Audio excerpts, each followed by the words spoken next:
It's about what? Business English. You know the meaning of about? At the helm, basically. ሽሙጥ ማለት ነው. Come, basically. መምጣት. Touch under, basically. Under. እሺ እሳት በእንግሊዝኛው ነው. Fire. Fire. Come under fire.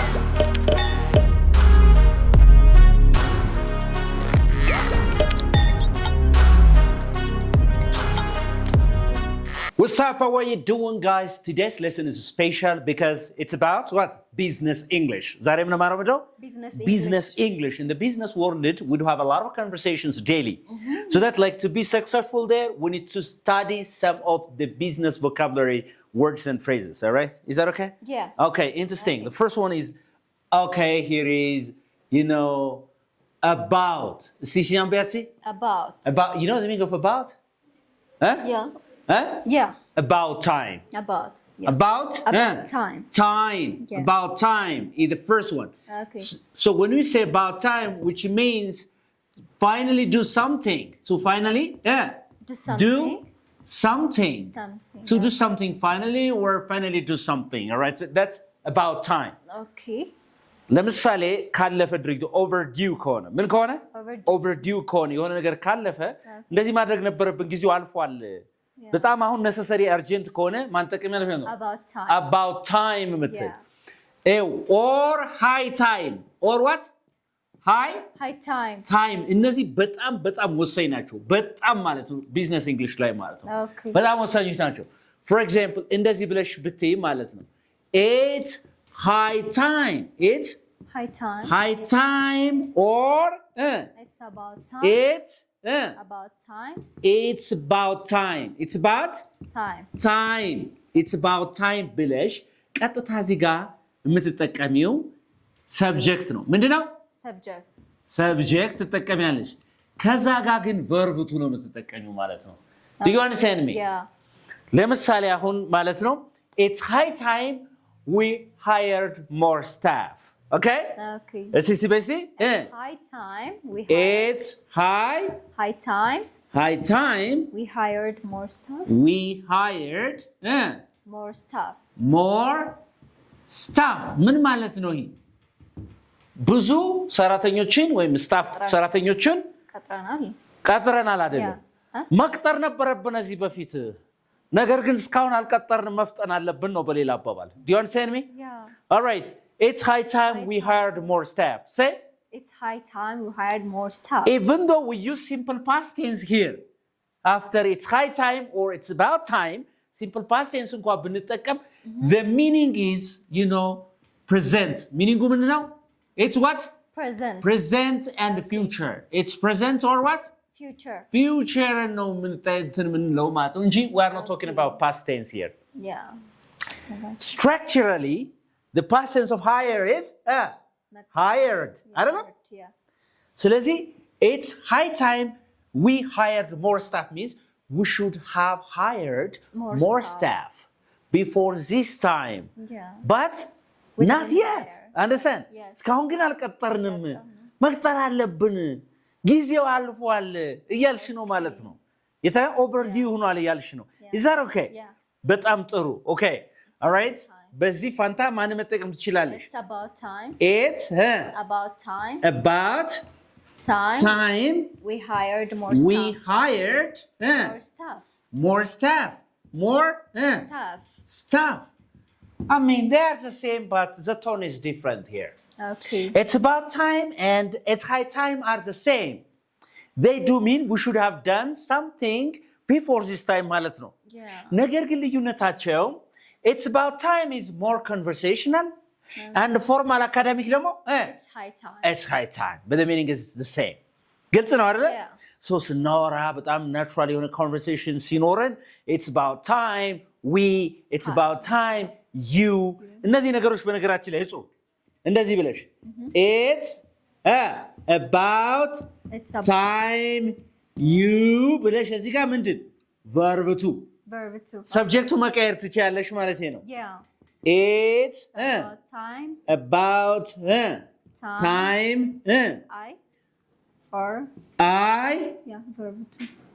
I ብለሽ አሁን ምንድን verb to it's about time it's about time she ብለሽ አሁን ምንድን verb 2 he ብለሽ አሁን ምንድን verb 2 eat ብለሽ አሁንም verb 2 they ብለሽ አሁንም verb 2 የተጋባ ነው አይደለ? ስለዚህ አሁን አንተ ለምሳሌ አሁን እንደዚህ ብትይኝ ማለት ነው it's about time you had basically it's about time you had a school ለምሳሌ it's about time you had a school ብትይው አንድ ሰው this person this time ምን የለውም ትምህርት ቤት የለውም ነገር ግን ከዚህ በፊት ማድረግ ነበረብህ አልፏል እያልሽ ነው ማለት ነው የተገባ ነው ግን ፋይናሊ አሁንም ቢሆን አለው ሰውየው ማለት ነው ማድረግ ይችላል ስለዚህ it's about time you had a school which means you don't have a school now but you were supposed to have it earlier ግልጽ ነው መሰል በጣም ጥሩ ስለዚህ ከዚህ it's about time you I she he it they ብለሽ we can change the subject into simple past ታረጊና የምናወራው ግን either represent ስለ future እንጂ ስላለፈው አይደለም ማለት ነው is that okay በጣም ጥሩ ስለዚህ ስለ about time ስለ ሁለት ነገሮች ገብቶሻል ገብቶኛል አይባልም ለምሳሌ አሁን አንድ ሰው it's about time basically it's about time you got married ብትይው አሁን ሰው ትንሽ ደስ አይለውም አይደለ yes offensive ነው ማለት ደስ አይልም ነገር ግን ትርጉሙ እንደዛ ነው ለማለት ፈልጌ ነው it's high time basically it's high time you finished your education ትምህርትን እኮ መጨረሻ እድሜህ ነበር እኮ ጊዜ ነበር ግን አልጨረስክም ስቲል ማለት ነው በሌላ አባባል ስለዚህ it's about time or it's high time the difference is formality which was more conversational and natural about time it's about time which was more formal and academic high time it's high time do you understand me yes all right interesting do you have a question here please no I don't have all right ስለዚህ ሌሎች እናያለን stay with us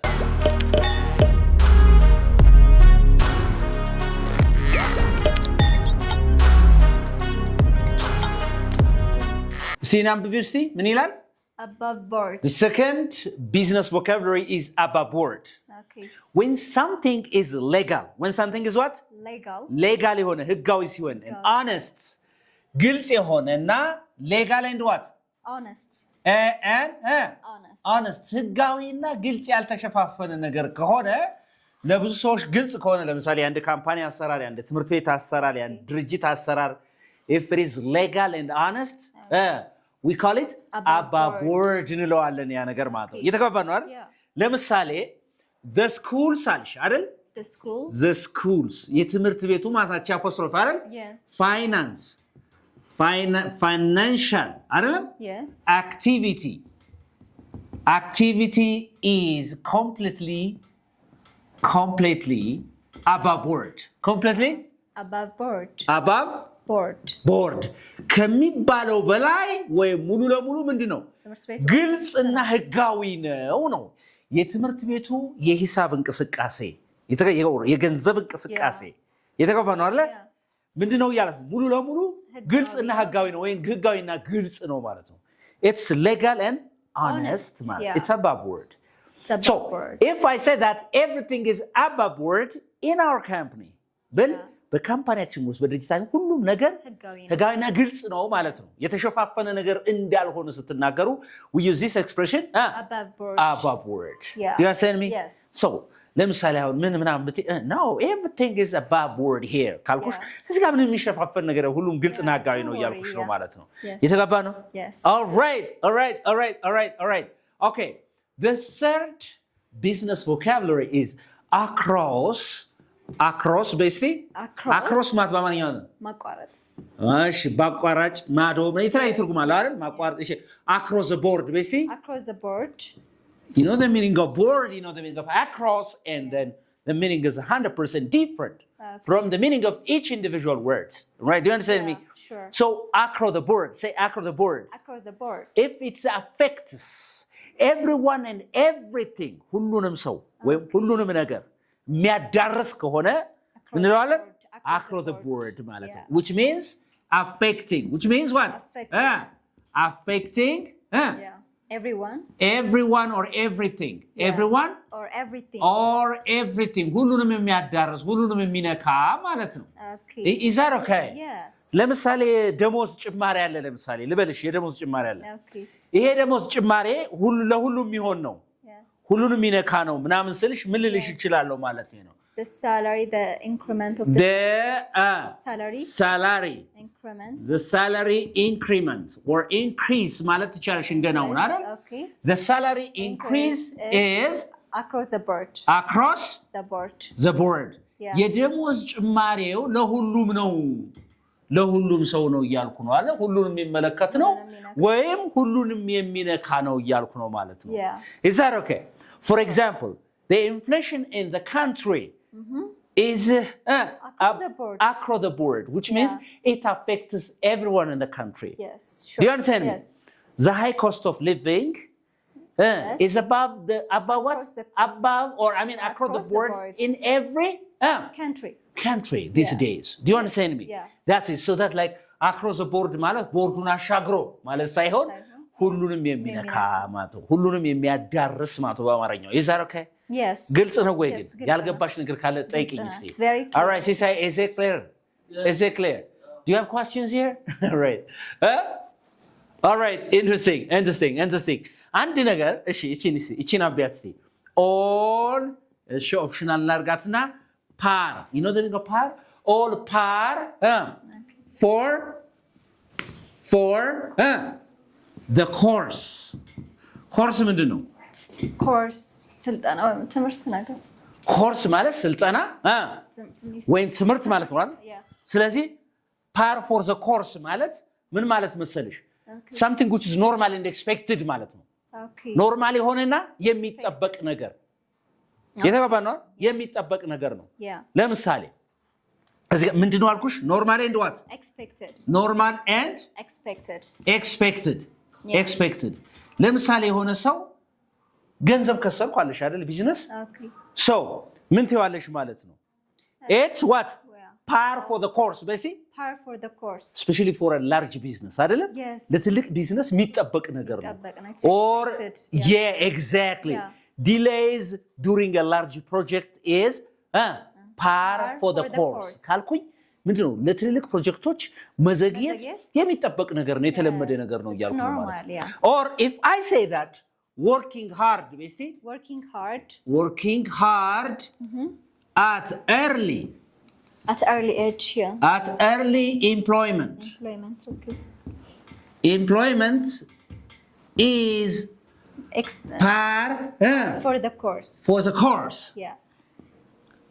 do you understand me yeah working hard at early employment is par for the course which means it's normal and expected that workers work hard at the initial period of their employment do you understand me all right interesting so all in መጠቀም ትችያለሽ or par for the course የምትሏል ብቻዋን መውጣት ትችያለሽ ማለት ነው ለምሳሌ እኔ እንደዚህ አልኩሽ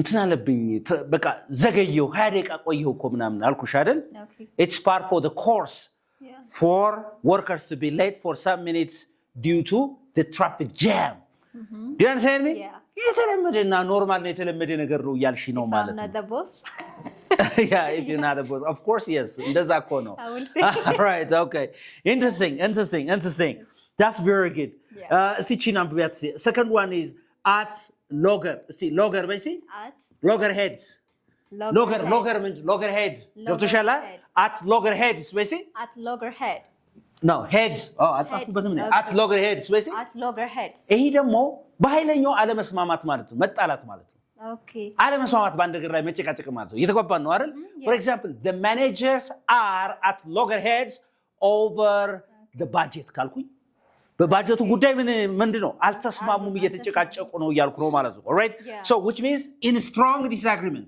in what strong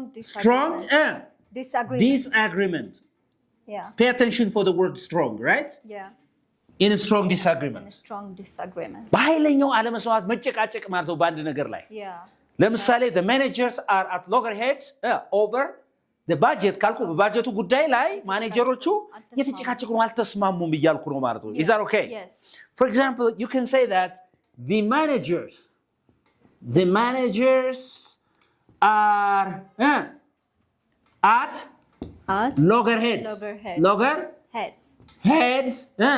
Over the project. Over the budget or the project. All right? Yeah. The budget ጉዳዩ ላይ እየተጨቃጨቁ ነው አልተስማሙም ነው። Yes. So what do you mean by to be at loggerheads?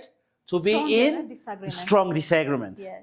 Do you have a question here, please? No, I don't have. So all these are phrases or idioms related to business, right? Business. ከቢዝነስ ጋር የሚገናኙ ናቸው ማለት ነው። So እኛ ጋር አሁንም ቆዩ ማለት ነው። ሌሎቹን በደንብ አድርገን እናስተምራቸዋለን።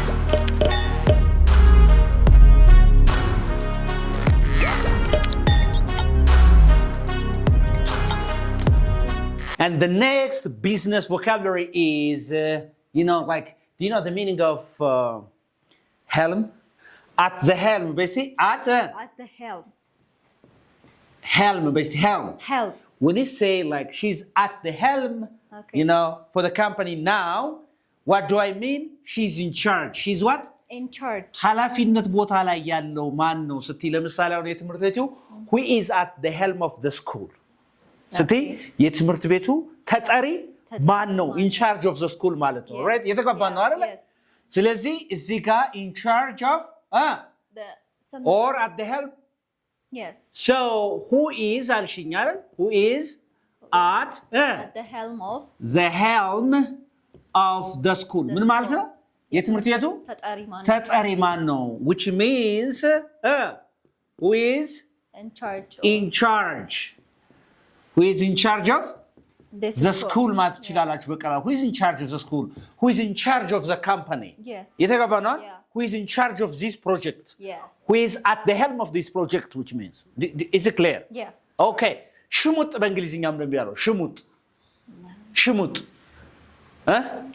ለምሳሌ አሁን ውሳኔው በህዝቡ ዘንድ ሽሙጥ አስነስቷል እንላለን yes ሽሙጥ በእንግሊዝኛም ነው የሚባለው እሺ ኋላ በእንግሊዝኛ back ጎበዞች backlash በስቲ backlash ሽሙጥ ማለት ነው which means a strong reaction ማለት ነው a strong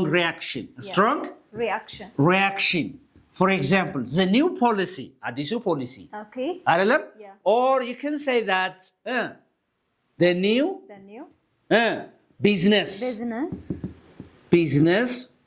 policy okay caused okay a public what backlash ህዝባዊ ምን አጋጥሞታል ሽሙጥ አስነስቷል ነው እየተባባ ነው ስለዚህ ህዝባዊ ሽሙጥ ስንል a public backlash which means a strong ተቃውሞ ማለት ነው strong reaction ኃይለኛ የሆነ ተቃውሞ ማለት ነው እየተባባ ነው አይደል okay ስለዚህ ምን ይባላል backlash say backlash እየተባባ ነው አይደል I like your idea but it may cause a backlash from the community is that okay yes ግልጽ ነው ግን ያልገባሽ ነገር አለ ግልጽ ነው all right okay እሺ ከተተቸስ አንድ ነገር በኃይለኛው ከተተቸ ምንድነው የምንለው criticism very good ምን ይባላል criticism we're talking about phrases አይደል so come basically መምጣት እሺ touch under basically እሺ እሳት በእንግሊዝኛ ምንድነው fire ምንድነው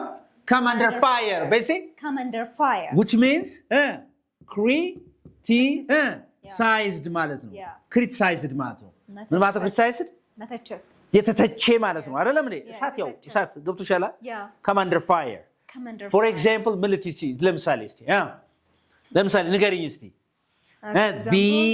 business report the business report የቢዝነሱ ምንድን report okay ዘገባው ቢዝነስ ሪፖርቱ አሁን አንቺ ማኔጀር ሆነሽ የቢዝነስ ሪፖርት ለሌሎች ስታቀርቢ the business report came under fire ማለት ምን ገጥሞታል ነው ብዙ ትችት ገጥሞታል ወይም ተተችቷል ነው the business report came under fire is that okay yes ግልጽ ነው ግን ግልጽ ነው all right interesting ስለዚህ to come under fire means ምን ማለት ነው to be criticized to be what criticized የተተቸ መተቸት ምን ማለት ነው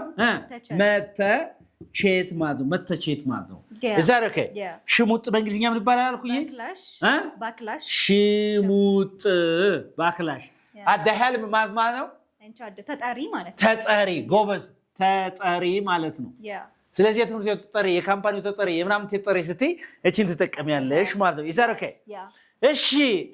እሺ የጫነ ልጥጥ ሀብታም የጫነ prosperous እቺን ትጠቀማት ዋት ጭነት በእንግሊዝኛም ነው ጭነት ሎድ እሺ መጫን ምን ይባላል ሎድ አሁንም ቨርቡ አይደል እሺ loaded በስቲ ዶን ፓስት ቴንስ loaded ስለዚህ ሎድ ብለን verb to be ጋር ነው የምንጠቀማት be loaded say be loaded እቺ verb to be ነች is are am was እና were አይደል be verbs የሚባሉ እነዚህ be ሆነው ማለት ነው all right being being እነዚህ አጠቃላይ ምን ይባላሉ be verbs ይባላሉ አይደል እንዴ yes or no ስለዚህ loaded የሚለው ከማን ጋር ይመጣል ነው ከነዚህ be verbs ጋር ይመጣል ማለት ነው ለምሳሌ ይሄ ማለት very rich ማለት ነው very rich በጣም ልጥጥ ሀብታም ከሆነ ምን እንለዋለን ማለት ነው loaded say you are loaded በይስቲ አይደለሁም እንጂ በይ ዝም ብለሽ you are loaded say you are loaded በቃ ልጥጥ ሀብታም ነው ስትይ አንድ ሰው ምትዩ you're loaded say you're loaded be grateful በይስቲ be grateful አመስጋኝ ሁን በቃ ልጥጥ ሀብታም ነው እያልሽው ነው አንዱ ሰው ምን አይደለም okay so you're loaded be grateful man stop complaining all right so he's loaded if I say shekalamude is loaded ብል ልጥጥ ሀብታም ነው እያልኩ ነው ማለት ነው he is yes he is all right okay so is that okay እሺ አሁን አንቺ ለምሳሌ ትምህርት ቤት አለሽ ወይ የሆነ ካምፓኒ አለሽ አይደል ከዛ አንድ እውነተኛ ደረሰኝ የምትሰጪው አለ ለሰው አይደለ ሁለት ደግሞ የሆነ ደረሰኛል የሆነ ነገር ታምታቻለሽ ሂሳብ ማምታታት በእንግሊዝኛ ምንድን ይባላል ሂሳብ ማምታታት አይደለም እሺ ማብሰል ምንድነው ይሄ ማብሰል ምግብ ማብሰል ኩክ እሺ ምን ይባላል እሺ ኩክ ይባላል አይደል ኩክ እሺ መጽሐፍ በእንግሊዝኛ ምንድነው book cook the books በስቲ cook the books መቼም መጽሐፍቶቹን መጣድ አይደለም እሳት ላይና ማብሰል አይደለም አይደል okay stop cooking the books በስቲ stop cooking the books ምን ማለት ነው ማምታታትን አቁም ሂሳብ አታምታታ እያላችሁ stop cooking the books if you falsify accounts ሂሳቦችን የምታምታች ከሆነ ከዛም ምናምን ያረግሽ ምናምን ነገር you are cooking the books which means ምን ማለት ነው falsify ምን ማለት ነው falsify okay the accounts falsify what the accounts ሂሳቦችን ማምታታት ማለት ነው that's cooking the books means do you understand me which they're common in Ethiopia yes or no of course all right okay all right cook the books say cook the books stop cooking the books stop cooking the books stop cooking the books cooking the books okay ሂሳብ ምንድነው ማምታታት ማጨረር ማለት ነው ምኑን ይሄ ድርጅት ሂሳብ ምናምን ስታረጊው ማለት ነው is that okay ግልጽ ነው ወይ I got you okay how many vocabulary expressions did we see so far related to business 10 አይተናል እነዚህ ግዴታ ማወቅ አለባችሁ ይዛችሁ ፕራክቲስ አድርጎ አረፍተ ነገር ስሩ ሰነፋቱኑ ተማሩ መልእክታችን ነው this is unique english basics anybody who is interested in learning online or face-to-face classes you are welcome give us a call we can teach you english amazingly ክረምት እየመጣ ነው ልጆቻችሁን ወደኛ አምጧቸው በደረጃ ፈተና መድበን ማለት ነው ፈትነን በደንብ አድርገን አስተምረን መጨረሻ ላይ ዋው በሚል ውጤት እናስረክባችኋለን ስንል ከጉራ አይደለም ባገን